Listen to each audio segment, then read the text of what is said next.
Buenos días, ya sí. Martes 23 de diciembre. Mañana, Nochebuena. Mañana se come cerdo, ¿verdad? Se come en demasía, en exceso, en abundancia. Pero hoy inicia aquí Gineco Cátedra a través de Cátedra Médica, porque la salud merece respeto, y los 98.5 FM de Rumba y Premium 101.1 FM para todo el Cibao.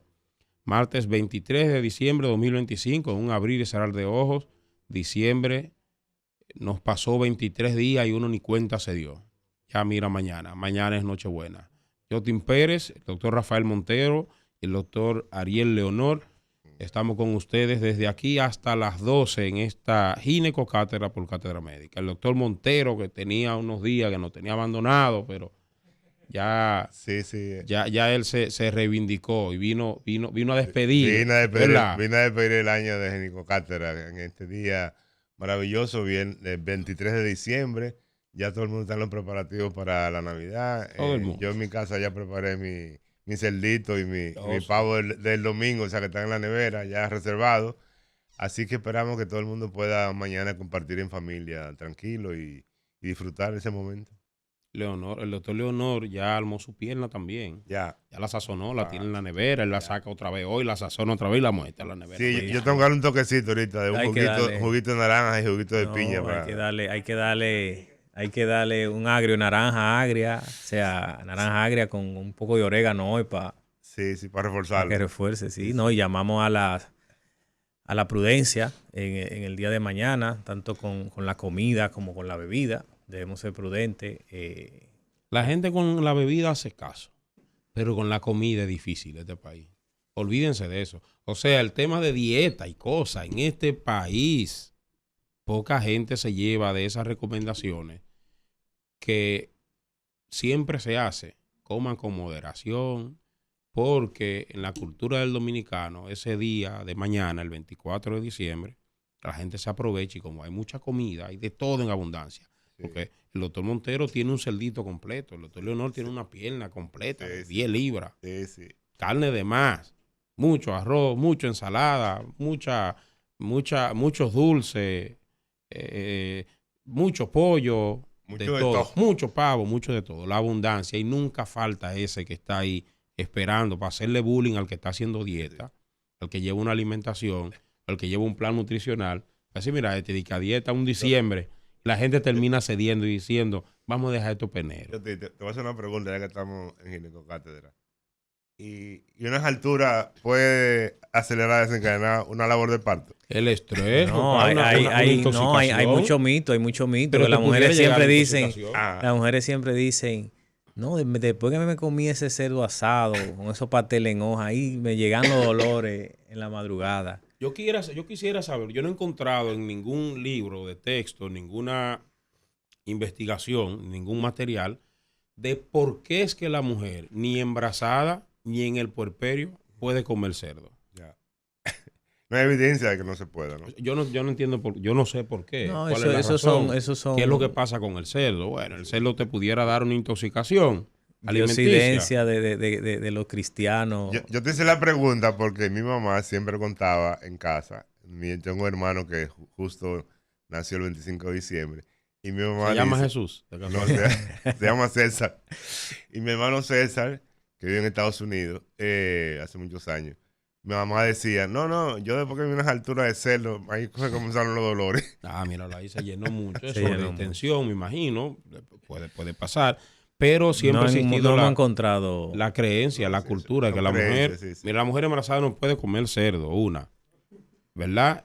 Lo que dice la gente, voz populi, eso son tabúes, mitos. El cerdo le hace daño a la embarazada, pero a la puérpera también, es decir, a la que dio a luz ya, a la que está en el riesgo, ¿verdad? Sí. También, pero no puede lavarse la cabeza, ni pintarse las uñas. No, Son muchas cosas que hay que hacer. La verdad que el cerdo ha sufrido mucho en la vida. Demasiado. Muy discriminado. Desde la Biblia. Lo sacrifican demasiado. Desde la Biblia. Y tan bueno que... Claro. Eso es lo grande. Tan bueno que el cerdo. Y sobre todo un 24 de diciembre lo sacrifican mucho. No. A la puya. Pero sí llamamos a la moderación. Eso sobre es una todo, realidad. fundamental. Y sobre todo, a ustedes embarazadas que nos escuchan, a usted, amigo, que su esposa está embarazada y no se escucha, así como hay mucha comida, hay mucha bebida en la mayoría de los juntes. Y llega el familiar de otro país, y llegan las visitas y se juntan los vecinos y se juntan los compañeros de la universidad, los del colegio. Diciembre es donde más junte hay. Sí, sí. Entonces, así como abunda la comida, también abunda la bebida. Lo que debe quedar claro aquí, mejor dése unas alturas de lo que usted quiera, pero no de alcohol nunca. Si su mujer está embarazada, eso, o si usted está embarazada, amiga que no se escucha, ese sí es otro mito, que la mujer debe tomarse una cervecita para limpiarse. ¿Para limpiarse de qué? Yo quisiera saber de qué. Porque usted lo que va a hacer es simplemente que usted va a dañar a su bebé. Porque el alcohol, y aquí hablamos en un programa una vez de eso, el alcohol produce daños permanentes, irreversibles, que se ha visto que cuando la mujer se harta de alcohol, se llena de alcohol, se embriaga, o solamente con tomarse una copita, o solamente con una gotita, no se sabe cuál es la cantidad que produce el daño, eso produce algo que se llama síndrome del espectro alcohólico fetal, o trastorno del espectro alcohólico fetal, daños irreversibles. El problema de esos daños es que normalmente o generalmente son a nivel neurológico, y esos a nivel neurológico dan demasiado problema. Y todo el mundo dice, pero fulana se saltaba de cerveza. Pero tú sabes que evalúa al bebé de esa fulana que se llenaba de cerveza. Tú sabes que eso viene dado de que antes utilizaban el alcohol para todo. Entonces, una amenaza de parto pretérmino, una paciente comenzaba con amenaza, le daban alcohol y por sus efectos de relajación se relajaba. Y igual lo anestésico, se usaba alcohol. Y desde ese entonces todavía se cree se tiene la creencia o los mitos de que el alcohol limpia al bebé, controla las contracciones uterinas ante este tiempo, y por eso todavía en muchos campos rurales siguen utilizando alcohol. Lo bonito es que no se comen el cerdo porque le hace daño, pero sí se toman la cervecita. Esa es otra, profesor. No, el cerdo hace daño. Sí, pero la cerveza porque mi abuela me dijo que la mujer embarazada no puede comer cerdo. Sí, pero se beben la cervecita para limpiarse. Sí. Olvídense de eso, señores. Yo creo que la prudencia en las embarazadas y en toda la población, parte de esa prudencia de los juntes navideños, de mañana, el 24, el 25, que también se celebra, del 31, sí. El año nuevo, el día primero, tenemos un fin de semana ahí de apague y vámonos, sí, cerca de ahí, ¿verdad? 3 fines de semana largo prácticamente. Son 3 fines. Eso es de apague y vámonos, ¿verdad que sí? Entonces, cuídese de no tomar alcohol. No tome alcohol durante esta fiesta. Comparta, abrácese, bizcocho, todo lo que usted quiera, cerdo, lo que usted quiera, pollo, pavo, lo que usted quiera. Coma lo que usted quiera, pero cero alcohol. Se llama la moderación de comer cerdo por la tradición, que compramos un cerdo en la calle sin saber cuántos días tiene cocido, cómo ha estado el cerdo expuesto a bacterias y esos parásitos. Entonces, por eso se dice moderación a la carne de cerdo, pero si usted la hace en su casa, la calienta, como nosotros, es segura, se puede comer su cerdo en esta Navidad con moderación. Nosotros hablamos del 24, doctor, ¿verdad? Pero aquí se le tira mucho al 25. Bueno, y al calentado del otro día. Es el Día Nacional del Calentado, es el 25. Entonces es muy importante que la comida que no podamos consumir el 24, que vaya a quedar para el almuerzo del 25, que por favor igual mantengan el cuidado de esos alimentos, la conservación adecuada, que no lo dejen fuera de la nevera, etcétera. Porque dicen, no, eso lo vamos a comer mañana, déjenlo fuera de la nevera. No, tápenla bien. Tápenla bien. Lo que se recomienda es que una comida después de cocida no debe permanecer fuera a la temperatura ambiente más de 6 horas, porque después de 6 horas puede entonces comenzar a generar riesgo de contaminación. Entonces, guárdenla en la nevera, sobre todo porque generalmente los alimentos que consumimos el 24 su producción comienza muy temprano en el día, sí, y se consumen en la noche. Entonces ya después que usted lo consumió, por favor, entonces consérvelo adecuadamente para que el 25 pueda ingerir unos alimentos en buen estado. Nadie comienza a las 5 de la tarde a preparar la cena. No. Al mediodía, a las 11 de la mañana. Leonor comenzó ayer. Yo comencé el domingo. No. Yo comencé el domingo.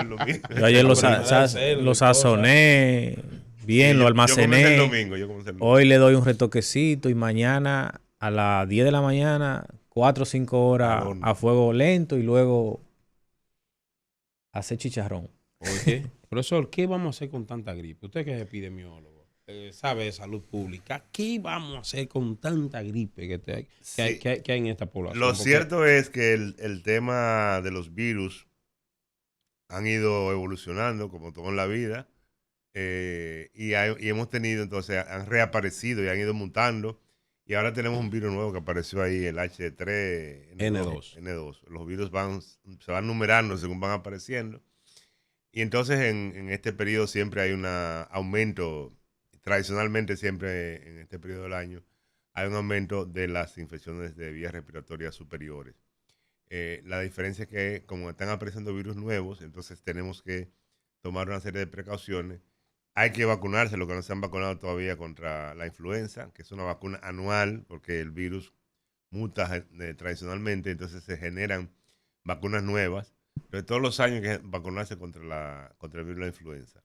Eso disminuye el riesgo de contaminación de otros virus. Sin embargo, hay que tomar las medidas de precaución, evitar estar en lugares cerrados, si va a toser, tomar los cuidados necesarios para evitar contaminar a los que estén próximos o cerca, no usar la mano como medio para usar la mano para después saludar. Para saludar. Entonces, la manera correcta es que usted cuando estornude, pues estornude aquí sobre el hombro, en el antebrazo, y entonces ya ahí tienen un poco más de protección. Entonces es importante que eso ocurra. No, y si tiene... Entonces, con el tema de las virosis que están apareciendo nuevas, como son virus nuevos, hasta que se hagan los estudios y se detecten las características de ese virus, pues tenemos todavía algunas incertidumbres. Sí, y al uso de mascarilla, llamar. Si estamos aquejados de virus. Importantísimo eso. Tenemos que usar mascarilla en esta fecha de fiesta, donde tenemos mamá, abuela, niños, o sea, tenemos personas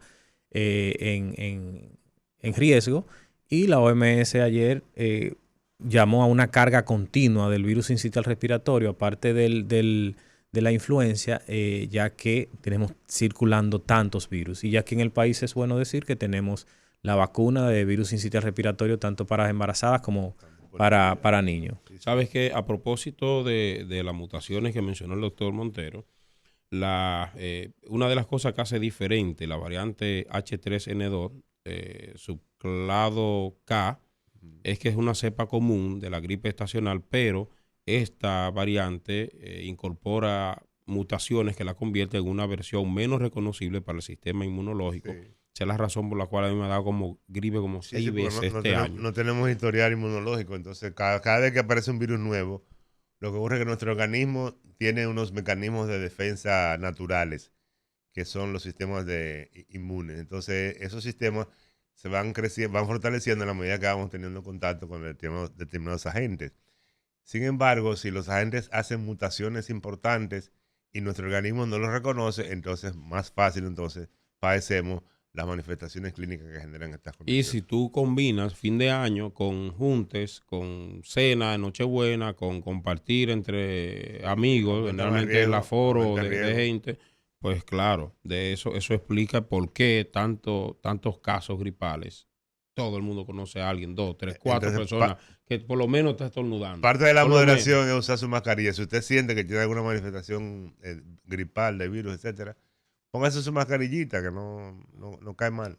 Y las embarazadas, como son más vulnerables, de hecho, para muchas patologías, incluyendo afecciones virales, por eso se recomienda la vacunación contra influenza o la vacuna de influenza para embarazadas. Por eso mismo, porque su sistema inmunológico es más lábil, es más débil, por decirlo así, de manera, por efecto del propio embarazo.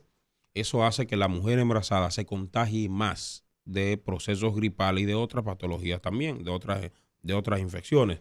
Por eso se hace el énfasis, se hace el hincapié en que las embarazadas se vacunen. Dentro de otras vacunas, se coloquen la vacuna de la influenza por lo menos, en su etapa del embarazo, ¿no? Así como debería ser. Y a propósito de vacunas, tenemos un brote gigantesco en Ciudad de México de sarampión, de varios muertos, muchos cientos de infectados por la onda o sea, de no vacunarse, lo antivacuna, porque la vacuna produce eso, porque yo no sé lo que tiene esa vacuna, y debemos retornarnos a los años antigüedad de Egipto, donde la vida media era de 40 años, donde no existía vacuna, ni existían antibióticos y las personas morían jóvenes. Sí, sí. Entonces, vamos otra vez caminado hacia allá. No se monten ola donde si una vacuna es efectiva, ha tenido tanta efectividad por años,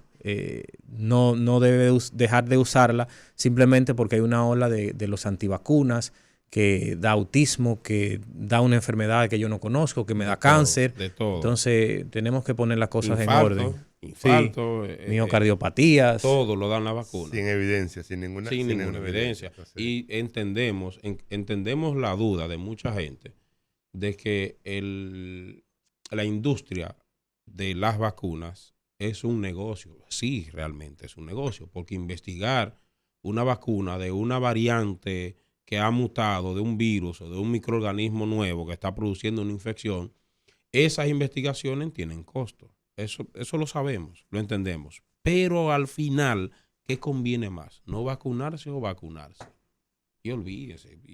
Y olvídense del movimiento antivacuna, que lo vimos con el COVID, bastante demostrado estuvo. Sí. Se exacerbó con el COVID. Totalmente. O sea, el COVID despertó un movimiento. Lo de hoy es consecuencia de ese movimiento. No, pero lo que pasa es que con el COVID, todas las dudas que se crearon, todos los cuestionamientos que se crearon alrededor de la vacuna COVID, que fue muy rápido, que como la descubrieron tan rápido, que el virus no necesitaba la aplicación de una vacuna, eso despertó las dudas de otro tipo de vacunas que ya teníamos disponibles. Sí. Mira, como el presidente de Estados Unidos hace poco se pronunció en contra de la vacuna de la hepatitis B. Barbarazo. Y habló, ¿entiendes? O sea, son muchas cosas. Y habló, pero cuando habló del paracetamol. Sí. Y eso comienza y viene entonces a reforzar la idea de duda que tiene mucha gente de la población. Pero la CDC, o sea, el organismo que rige las vacunas y los medicamentos en Estados Unidos, es más sinvergüenza que el mismo director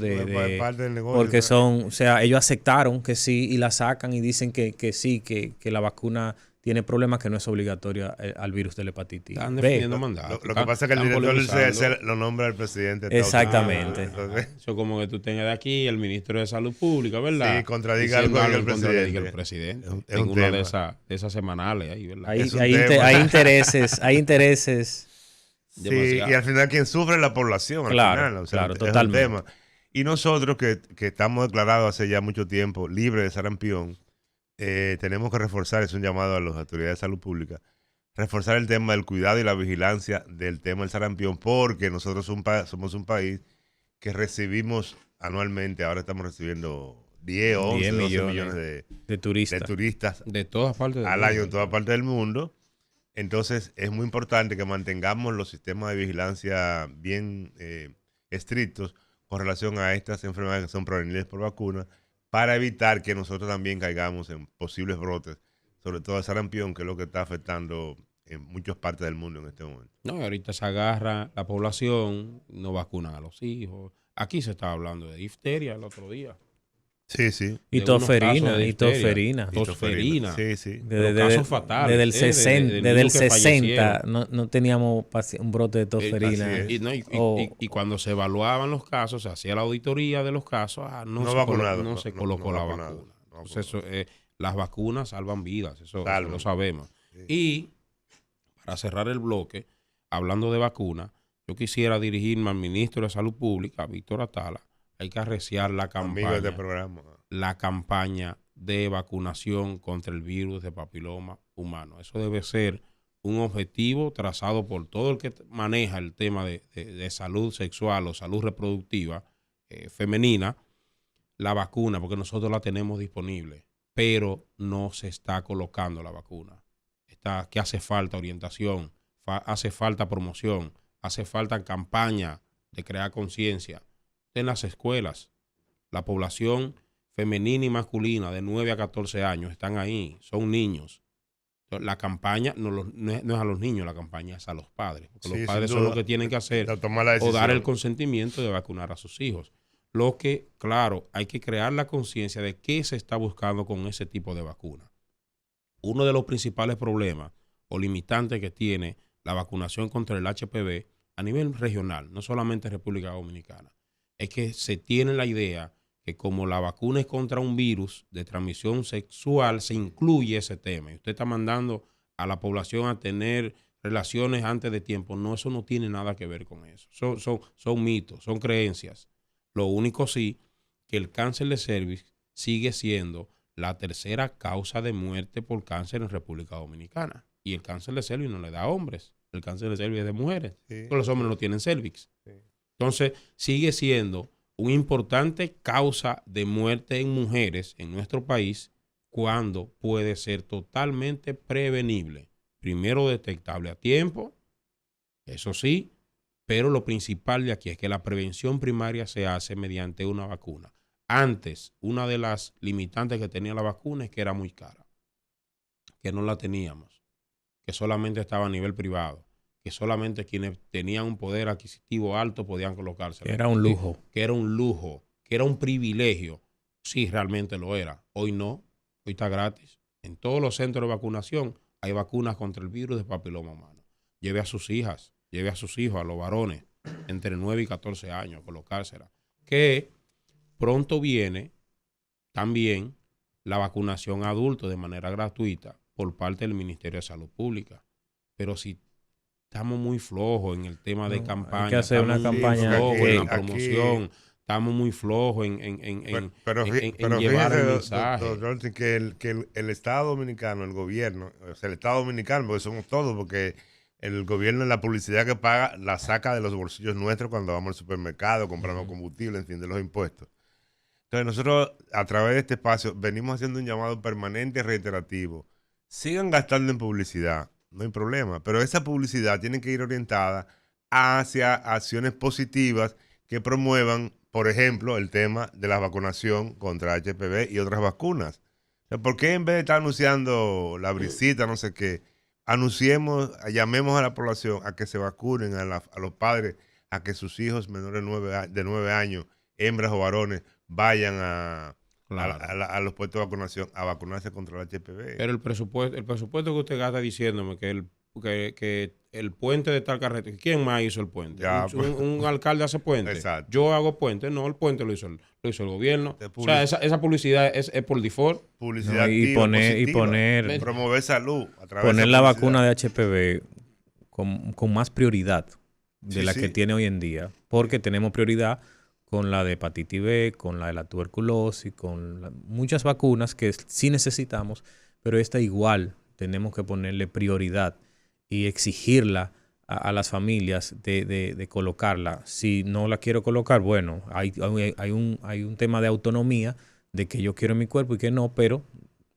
nosotros debemos orientar lo que mejor le va a cada paciente. Eso es el gobierno.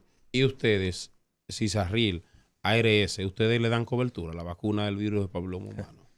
FAO. Una niña buena pregunta, o un adulto que quiera vacunarse para protegerse contra este virus que pudiera darle un contagio y llegar a un cáncer, ¿ustedes le dan cobertura? Ustedes no le dan cobertura tampoco. En el plan básico no. Entonces, ¿qué hacemos? ¿A ustedes qué le hacemos entonces? ¿Cuál va a ser el llamado a ustedes? Que le den cobertura a ese tipo de vacuna. Porque yo no entiendo. Al Consejo Nacional de la Seguridad Social. El tema de la planificación. Sí. Con un cáncer de cervix que usted detecte, usted va a gastar probablemente lo que puede vacunar a un pueblo entero. Sí. Con un solo cáncer de cervix. Sí. Que pudo haberse evitado. Vamos a tomar como ejemplo. Aquí se coge de ejemplo potencias mundiales, Estados Unidos, Australia, que su tasa de cáncer de cervix es nula prácticamente. Esperan que para el 2030 erradicarlo por completo. Aquí no se muere una mujer más por cáncer de cervix. ¿Por qué? Porque ya han vacunado toda su población. Entonces, muy bien, gobierno, que la tiene gratuita, ahí han hecho su esfuerzo. Ahí hay que dársela. Gratuita no solamente para niñas, para niños también. Usted lleva a su niño a cualquier centro de vacunación. si está entre 9 y 14 años y se le pone su vacuna sin problema. Que al final no es gratuita. O sea, es gratuita porque no pagan el momento, pero al final eso se compra con los impuestos que hemos pagado todos los ciudadanos. Pero es parte de una política pública de salud pública que hay que aplaudirla. Muy bien, sí, pero estamos fallando en la promoción de esa vacunación. Y ustedes, las ARS, no la cubren, no le dan cobertura. Entonces, cojan su fuetazo también, que a ustedes les toca.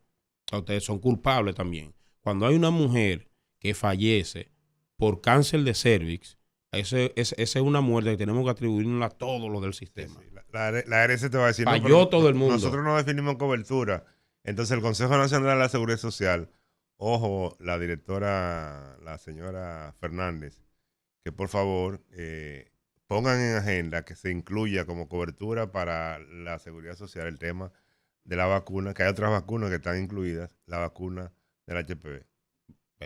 Por cátedra médica, aquí hablando de salud femenina, salud materna, salud fetal, y de todo un poco, de vacuna, de planificación, de todo lo que tiene que ver, prevención, salud preventiva. Ese es el sentido de este programa, llevar información al pueblo que sirva, claro, para evitar mayores daños. Estamos hablando de la preeclampsia fuera del aire. Y el doctor León nos mencionaba parte de la génesis de ese trastorno. La preeclampsia. La preeclampsia es lo que le llaman frenesí en el campo. El frenesí es la eclampsia. El frenesí es la eclampsia. El frenesí es cuando aparece. Le da un ataque de frenesí. Le dio un ataque de frenesí. Sí. La preeclampsia de por sí es una patología, un síndrome que como tal le da a las mujeres embarazadas solamente. Al hombre, a usted, hombre, aunque usted se considere lo que usted quiera, no le da preeclampsia. Porque la preeclampsia tiene una fuente fundamental para su producción, que es la placenta. Mientras el hombre no pueda quedar embarazado y no tenga una placenta, no le va a dar preeclampsia. ¿Verdad que no? Los hombres le dan otra cosa. No le da preeclampsia. Si la IA en algún momento hace que cuando viene a ver aparece mire, existe, viene por ahí en países, India, en Inglaterra, Reino Unido, tenemos el trasplante uterino para esas pacientes que nacen sin útero porque tienen un síndrome llamado síndrome de Rokitansky-Kusterhausen, que nacen sin útero, le dan la alternativa de trasplante uterino. Pero ya viene dado que a las pacientes que operan por alguna complicación durante el embarazo que les traen el útero, le trasplantan un útero, ya sea de un cadáver o de una persona viva que ya su útero está sin función. El día que eso se produzca ahí... Imagínese que a un hombre le pongan un útero. No lo aguanta. Nosotros no estamos para eso. No, hombre. El Señor no nos diseñó para eso. Yo creo más que el trasplante uterino a hombre, yo creo más en la creación de una cápsula, como he visto en películas, una cápsula que brinde las condiciones necesarias para alojar un bebé, un feto ahí dentro. Bueno, no estamos lejos de eso. No, el grupo Gratacos de Barcelona Clinic no estamos lejos tiene de eso. Una placenta artificial. Correcto. Cuando pacientito de 20 semanas, 21 semanas y hasta ahora hay un margen de 6 semanas. Ellos quieren llevar a más de 6 semanas. Por ejemplo, ¿qué tiene el líquido amniótico? El líquido amniótico tiene elementos. Sodio, cloro. Esos elementos se puede reproducir, digamos, en laboratorios. Se puede crear una especie. Claro, hay mucha gente que nos está escuchando. Pero no, ¿por dónde van esta gente? Pero vamos a parir los varones. Está lejos. No, eso no. Pero la complejidad, la complejidad placentaria lo es todo. Es demasiado. O sea, un órgano hermoso que tiene una complejidad única que solo Dios ha podido todavía crear. Solamente. Y partiendo de eso, esa placenta que me sirve como intercambio materno-fetal o feto-materno, protege al bebé, ayuda en la nutrición, me produce sustancias que a lo largo me provocan un daño en la embarazada también, como es la preeclampsia. Porque la placenta produce sustancias que llevan a cambios hemostáticos, cambios en el organismo de la mujer, que una de las principales patologías que se producen fruto de esos cambios es la preeclampsia, lo que estamos hablando. Pero doctor, entonces, en todo embarazo hay una placenta. Sin embargo, lógico, claro, no todas las embarazadas desarrollan esa condición de la preeclampsia. Entonces, ¿qué condiciones previas debe haber en la mujer que conducen a que eso pueda producir? Hay que preguntar eso el doctor. Yo vine de bajé porque hay entrega de guardia. Bueno, hay un sinnúmero de teorías y sinnúmero inmenso de teorías sobre los trastornos hipertensivos en el embarazo. Pero todos concuerdan con una mala absorción, mala implantación, daño de la microvasculatura placentaria. El problema es la placenta.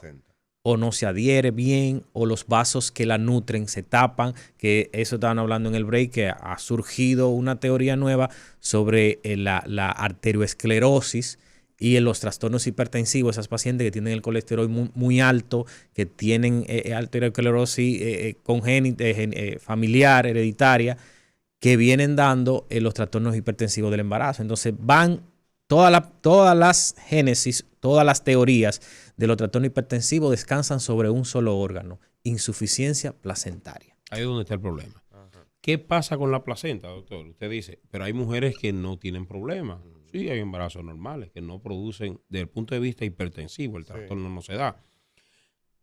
La placenta, cuando comienza a desarrollarse a raíz de una placenta primitiva, le pudiéramos decir, o un elemento que es quien hace crecer o crece y a través de él que se produce la placenta, que se llama trofoblasto. El trofoblasto comienza a invadir las arterias del miometrio adentro del útero. Esa cobertura de la placenta se da en 2 etapas. En un embarazo normal, uno llega hasta las 12 semanas y después de las 12 semanas aparece otro. Cuando un embarazo es patológico, esa segunda migración placentaria no se da, solamente se da la primera. Por lo tanto, hay un grupo de vasos que quedan descubiertos, desprotegidos de la placenta. Esa placenta que me va a producir sustancia hace que esos vasos que no están protegidos se conviertan en hiperreactivos a la sustancia que produce la placenta. Y eso es lo que hace entonces, o una de las posibles teorías de por qué aparece la preeclampsia. Recuerda, yo dije 12 semanas, ¿verdad? Sí, sí. Esa es la importancia de la aspirina como medida preventiva para preeclampsia. Que la aspirina disminuye el daño que producen esa sustancia en las arterias. Que esos pequeños vasos hagan vasoconstricción potente y me dañe la placenta o el tapiz o sea que en términos de protocolo de prevención, digamos, de la preeclampsia se está utilizando entonces la aspirina como medida sí, aspirina. No a todas las pacientes. Ya. Porque para eso debe contarse con una evaluación y una clasificación de riesgos. Bueno. No todas las pacientes tienen riesgo. Sí, a eso vamos. Todas las dominicanas tienen riesgo. Pero ¿Y por qué usted dice eso? Que todas las dominicanas por condiciones propias de la raza, nuestros orígenes. Porque, por ejemplo, la preeclampsia es más frecuente en pacientes afrodescendientes, por decirlo así. Somos afrocaribeños. No es tan frecuente. Nivel socioeconómico bajo. No es tan frecuente. Tenemos un país de nivel socioeconómico medio abajo. Sí, me convencí. Yo este fin de semana, el sábado justamente, tuve la experiencia de ser peatón como una hora más o menos en la zona del 9 allí de Herrera, que fui a llevar un vehículo y después dije, no, moví, en vez de llamar a un Uber, digo, déjame caminar un poco, déjame darme un baño de pueblo. Vio que todo no es naco. Y la verdad que después llegué a mi casa pobre, y le dije a mi esposo, no diga eso, doctora, si no. Nosotros vivimos en una burbuja porque claro, ahí que está la realidad el nivel socioeconómico de la República Dominicana es bajo. Sí, entonces tenemos un índice de masa corporal elevado en casi todas las pacientes, sobre 34, 32 de índice de masa corporal. Entonces eso nos da... La alimentación. La alimentación es muy mala. Nos da un cercos de riesgos que nos llevan a trastornos hipertensivos a una probabilidad. Tenemos la condicionante de que México Argentina, Estados Unidos tienen apenas un 5 a un 3% de pacientes preeclánticas. Nosotros llegamos a 15, 18%. Muy alto. Entonces, por eso decimos que las dominicanas deberían, en su gran mayoría, si no tienen contraindicación, de utilizar aspirina entre las 12 y las 16 semanas. De ahí la importancia entonces del tema de la atención prenatal. Totalmente. Y todavía hay algunos estamos flaqueando ahí. Sí, totalmente. Yo entiendo que aquí hay tanta preeclampsia por eso. Tenemos un cuello de botella muy grande, muy estrecho en las consultas prenatales. Porque eso de que la paciente te llegó después de las 16 semanas, ya tú no puedes colocar una simple aspirina que puede contribuir. No tiene sentido porque el uso de aspirina te previene la preeclampsia temprana, no la tardía. Cuando comenzamos dijimos 2 etapas, una a las 12 semanas y otra después de las 12. Si ya pasó 16, 18, 20 semanas, ya el daño no tiene sentido hacerlo. Hay otros factores que se toman en cuenta, que son factores, mediciones hemodinámicas, por decirlo así. Hay una sonografía que se hace en el primer trimestre que se mide la resistencia de las arterias uterinas. Si las arterias uterinas tienen una resistencia alterada, eso es un factor de riesgo alto para preeclampsia. Y esa paciente también califica para el uso de aspirina. Al día de hoy se han mencionado otras cosas. Las estatinas, por ejemplo, que el doctor, con lo que comenzamos el tema, y todavía no tiene una evidencia fuerte de que funcione como tal. La aspirina sí está demostrada. Ahora, no todas las pacientes hay que dar la aspirina. Nosotros tenemos una resistencia todavía en una parte de que entiende que no. De los mismos cardiólogos. Algunos obstetras tienen miedo de la aspirina por el riesgo de sangrado, pero usted da aspirina hasta las 36 semanas. Se supone que la mujer se va a desembarazar después de las 36 semanas. Entonces, y qué bueno que hablamos de preeclampsia temprana y tardía. La aspirina no va a evitar el trastorno hipertensivo. Lo retrasa. Entonces, el gran problema del trastorno hipertensivo es algo que llamamos prematuridad.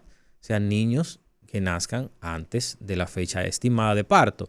Entonces, la aspirina te va a evitar que ese trastorno hipertensivo llegue antes de las 34 semanas, que es donde tenemos el mayor problema de prematuridad, porque todavía los principales órganos fetales no están desarrollados. O sea, no tengo... Y esa es la principal causa de muerte neonatal en este país.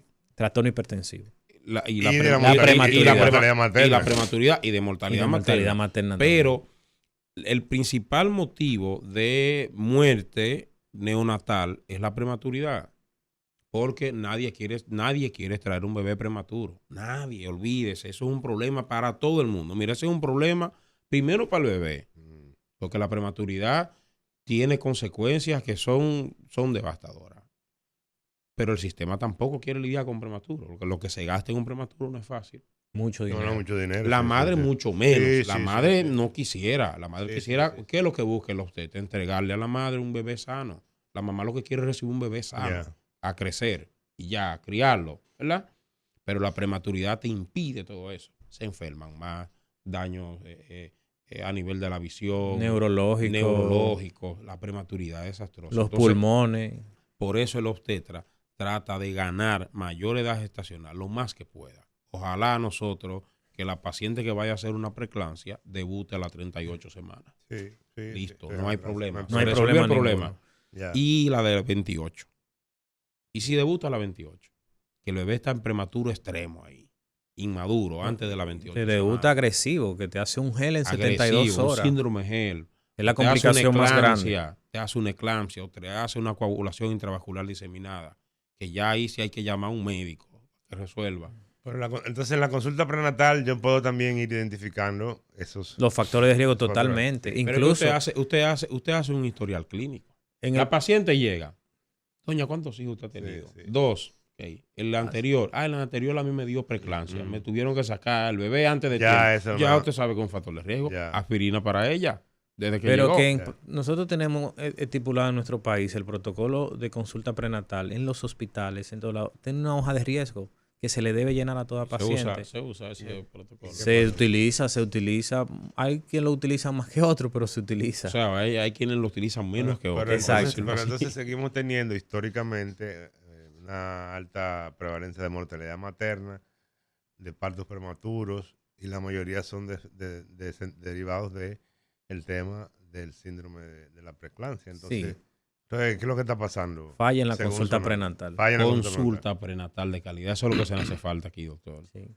Consulta prenatal de calidad. ¿Cuál es o sea, hacemos un mea culpa ahí. Consulta prenatal de calidad es lo que hace falta aquí. Una consulta con eficiencia, una consulta temprana, a tiempo. Pero usted, mujer, madre, usted tiene que poner de su parte también. Sí, sin duda. El obstetra le da la orientación, pero usted cumpla con su parte, vaya temprano a la consulta. Se enteró que está embarazada, le falló la menstruación, hágase una prueba. ¿Está positiva? Coja para el médico. No se lleve, no, que al primero yo voy a usar esta pastilla porque fulano hizo esto. Eso no se hace. Vamos a la pausa y regresamos con este tema, que nos metimos en un tema que tiene mucha tela. Pero es importante, importante. Sí, así es. Continuamos con ginecocátedra, hablando de preeclampsia. Ay, ya, el doctor Montero. Doctor, usted tiene que ganar esa candidatura. Yo cuento con tu apoyo. No, pero con tu apoyo. El doctor Amaury y de Cátedra Médica. ¿Qué hay que hacer para llevar gente a votar? Y fíjate que en la lista de los invitados de Cátedra Médica hay muchos profesores que votan en la facultad. Así que yo espero que en su momento esos profesores pues apoyen. ¿Cómo votan por usted, doctor? Simplemente el día 17 de junio del año que viene pues se convoca la asamblea y simplemente llegar y votar en esa asamblea. A lo que tienen derecho. La UAS es un mundo. Es un mundo. Cogió lucha usted haciendo campaña. Pero mucha. No es campaña, dándose, refrescándole la memoria a los profesores. ¿Quién no conoce al doctor? Dándose a conocer, claro que sí. Mira, hablábamos de preeclampsia y estamos hablando del uso de aspirina. Claro, la alimentación también, la dieta balanceada, la ganancia de peso adecuada durante el embarazo son medidas preventivas también. El ejercicio, señores, que usted a la embarazada aquí la relegamos a un rol de incapacidad. Tú estás embarazada, no puedes hacer nada. Tú no puedes hacer nada. Reposo absoluto. Claro, hay condiciones propias del embarazo, patologías de riesgo que ameritan que usted guarde reposo. Pero si no, el ejercicio está plenamente demostrado que 140 minutos de ejercicio a la semana, esos son 20 minutos diarios de ejercicio, de intensidad moderada. ¿Es usted caminar? ¿Es usted darle la vuelta a la manzana? Y subir 20 minutos. Una cuetica ahí. Y ya, con eso inclinada. También se previene preeclampsia. Sí. Uno de los papers más actualizados, que salió en el año 2023, de más peso, mejor dicho, mencionaba 3 puntos fundamentales para prevenir preeclampsia. Ejercicios, 20 minutos diarios, 140 minutos a la semana.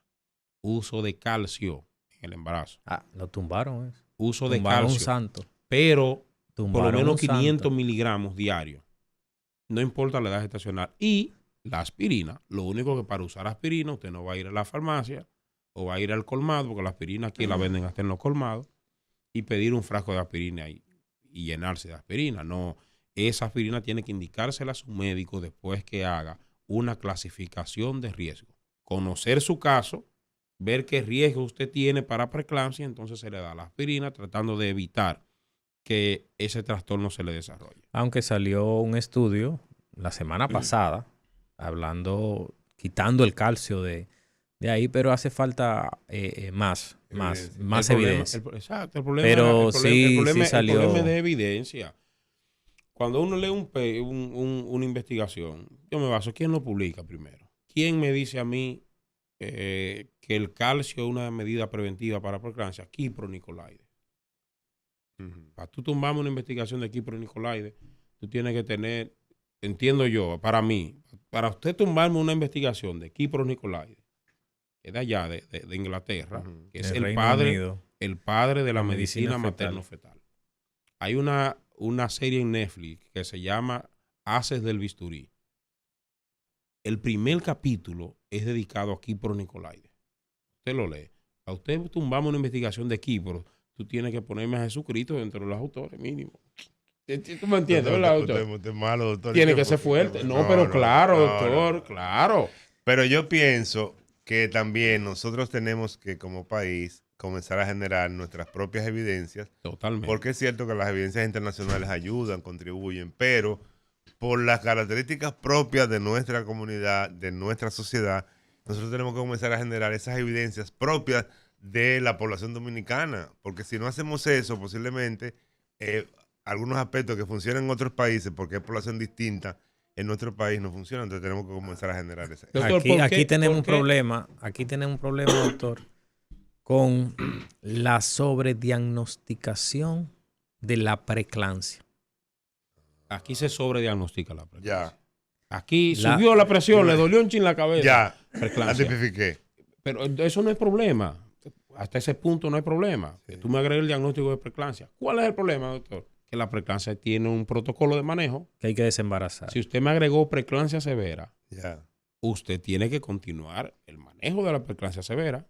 Y al final, lo que está científicamente, religiosamente, moralmente, profesionalmente demostrado, totalmente demostrado, es que la única medida definitiva para frenar la preeclampsia es el desembarazo. Pero eso es actualizarse, doctor. Porque es que existe una entidad que se llama crisis hipertensiva. Y que tú tienes una crisis hipertensiva, no necesariamente tú tienes una preeclampsia como síndrome, porque la preeclampsia es un síndrome. No solamente tú necesitas la presión alta, sino que necesitas, bueno, tengo proteína en orina, tengo afecciones de las enzimas hepáticas, tengo afecciones sanguíneas como trombocitopenia.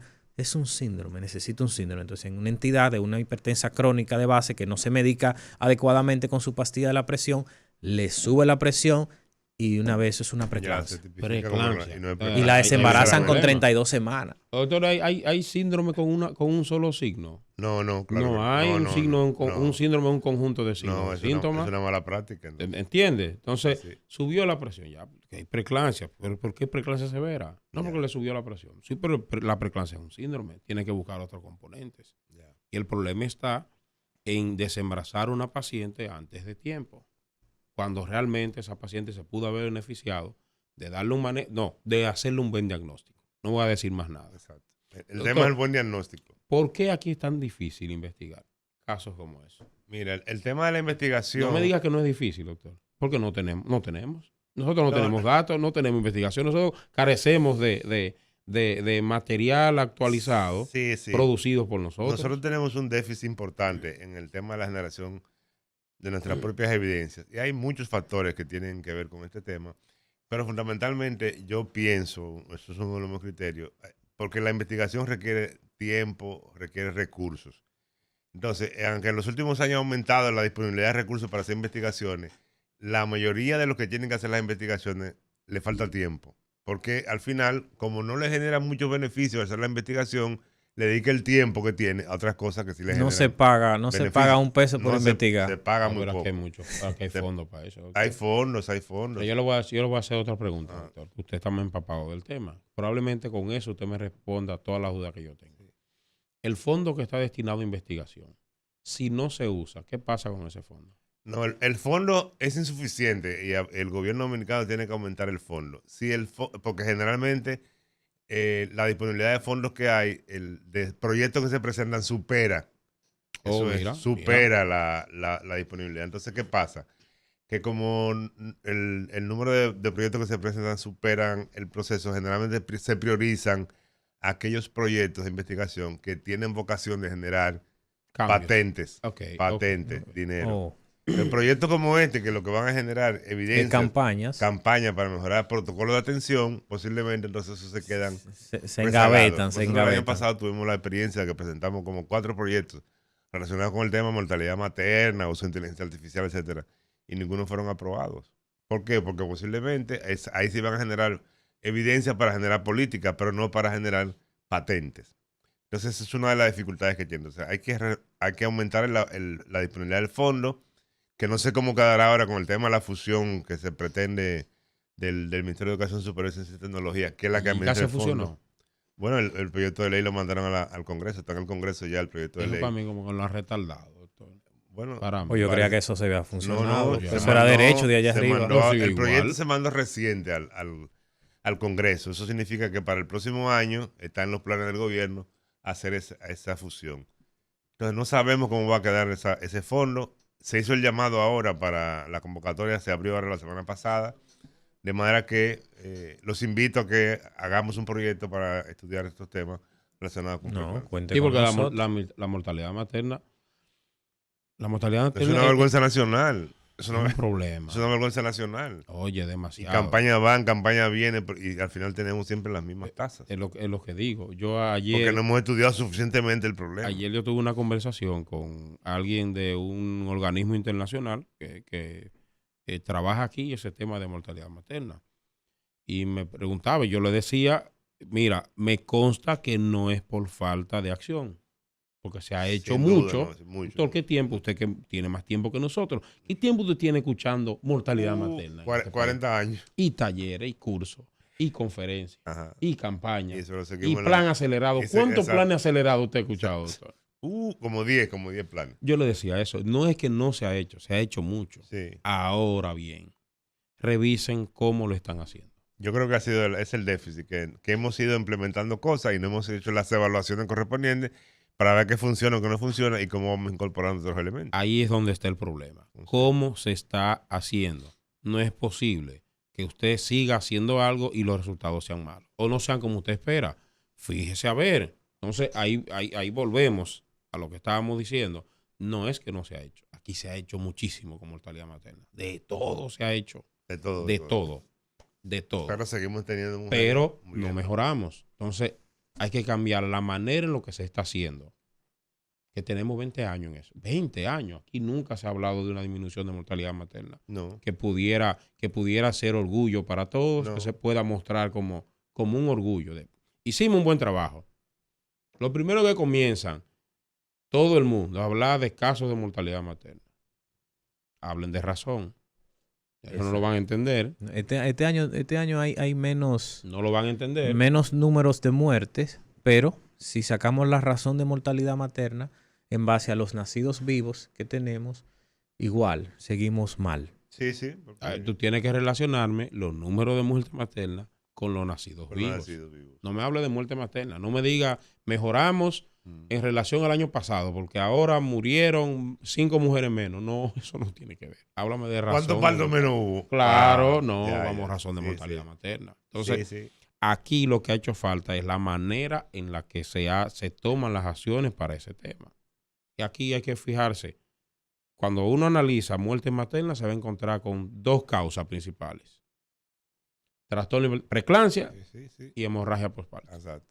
Sí, esas son. No hay otra, doctor. Infecciones, agrégala ahí como una tercera causa también. Sí, pero la mayoría de infecciones llegan a cuidado intensivo por una de esas 2 causas. Y ahí llegan y se infectan. Sí. Pasaba como cuando el COVID.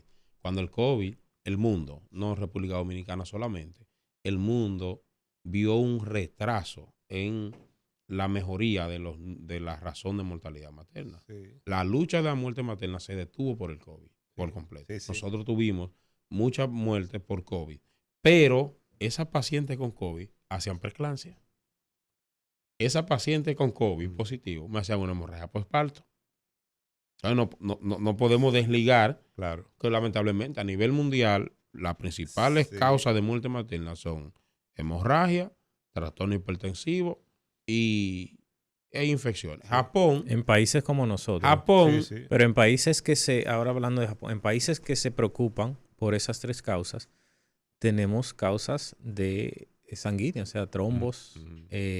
Siempre habrá otras complicaciones. Otras complicaciones que no son. Incluso en Reino Unido hubo un aumento de hemorragia postparto y ellos tenían una alarma porque se le han muerto un absurdo de una razón de mortalidad de 60, pero el año pasado fue de 40. Entonces ellos tienen una alarma con eso y digo yo, bueno, sí. En Japón el suicidio supera la hemorragia postparto. Bueno, yo creo que nosotros hemos perdido la capacidad de asombro con los datos de mortalidad materna. Como ya eso es una cosa natural, que se mueren muchas, ¿no?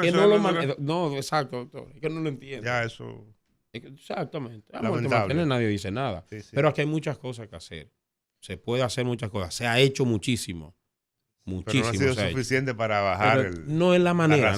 Son suficientes, doctor. Es la forma. Como país. La forma de aplicación. Tenemos el tema migratorio en contra. Nosotros deberíamos hacer un porque las pacientes no llegan de nacionales haitianas tarde a los chequeos prenatales cuando ya no hay mucho que hacer. Le voy a tumbar el argumento a Leonor, lamentablemente. Vamos, con la teoría de la conspiración. No, pero es que está ahí. Llegan tarde, 30 semanas, 34, ya con una patología de base de trastorno hipertensivo, con su condición de afrocaribeño, que tiene mucho peso. Supongo que este año el impacto de eso va a ser bajo porque al final ya no se hace parto es más alto. Le tumbo el argumento. A ver, es más alto. Pero se supone que no se están haciendo partos en las maternidades. No se están chequeando. Bien. Entonces llegan en muy mal estado. Vamos a sacar las haitianas. Exacto. No mencionemos haitianas. Pero sácame los nacidos vivos de haitiana también. Sí. Y calcúlame la razón de mortalidad materna en ese grupo. Solo en Dominicana. Calculando los nacidos vivos de solo Dominicana. 100. Sigue siendo alta. Mi razón es 100. Sigue siendo alta. Mi razón es 100. Alta. Y la de haitiana es 364. Sigue siendo alta. Sí. Sigue siendo alta. Pero sí, aquí se ha hecho muchas cosas y esperamos que se sigan haciendo. Lo único es la manera de cómo se están haciendo. Eso. Y aquí hago un mea culpa otra vez. Los obstetras, los médicos, tenemos en parte que empoderarnos más con el tema. Nosotros tenemos que empoderarnos más. Aquí es difícil actualizar, capacitar un grupo de obstetras. Hay mucha gente que tiene resistencia a los cambios, a los nuevos conocimientos. Muchos egos. A abandonar prácticas que lamentablemente ya se ha visto que no funcionan o no dan buenos resultados. Cuando tú llevas una capacitación, muchas veces te encuentras con esa resistencia. Trastorno hipertensivo, hemorragia postparto, son cosas controlables. Ya dijimos, lo único que es indispensable, el trastorno hipertensivo depende de una buena consulta, de un buen control prenatal.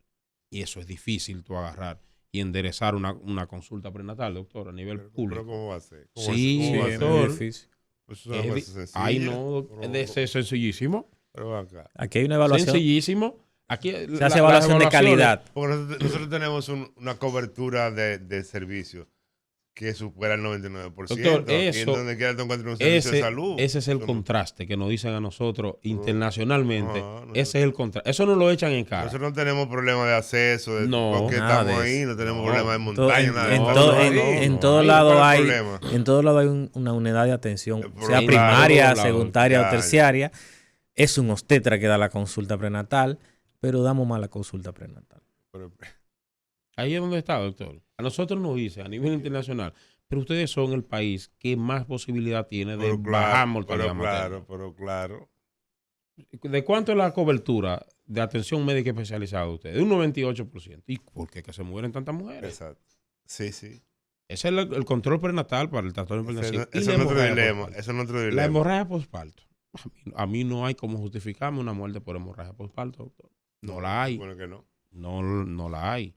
Que a propósito, ayer un video que publicamos, cuando se anunció o se designó el 5 de octubre por la FIGO como el Día Mundial de la Hemorragia Postparto, ahí se dijo, cada 5 minutos muere una mujer por hemorragia postparto a nivel mundial.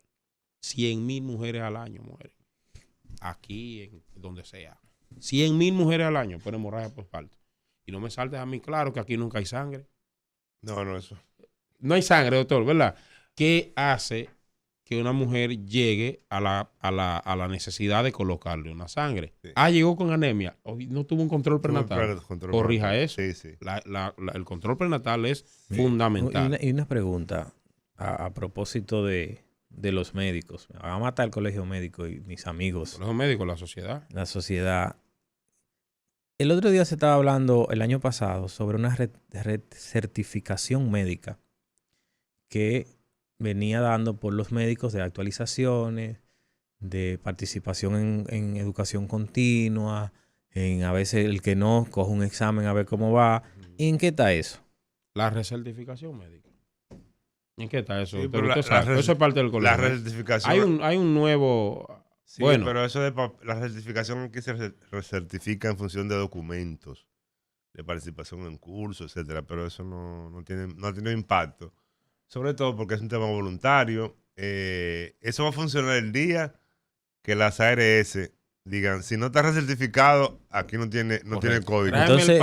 Tráigame el papel de la recertificación. El día que eso ocurra va a funcionar. Y quien impone política pública a nosotros son los empresarios de la ARS. Lamentablemente, en este país es así. Tienen peso. Lo siento. En el papel no son ellos, pero tienen peso. Sí, tienen peso. Sí, porque, el Colegio Americano de Ginecología y Obstetricia, el ACOG, tú tienes que hacer una rectificación en un examen. Sí. Y simplemente si no lo pasas, no eres fellow del Colegio Americano de Ginecología. ¿Y cuál es el impacto que eso tiene luego en la práctica de ese profesional? Que si usted no es miembro, usted no puede ejercer. No puede ejercer. Pero aquí lamentablemente la sociedad especializada y el propio colegio médico no son vinculantes de prohibición de que tú actúes en la práctica. Pero mira.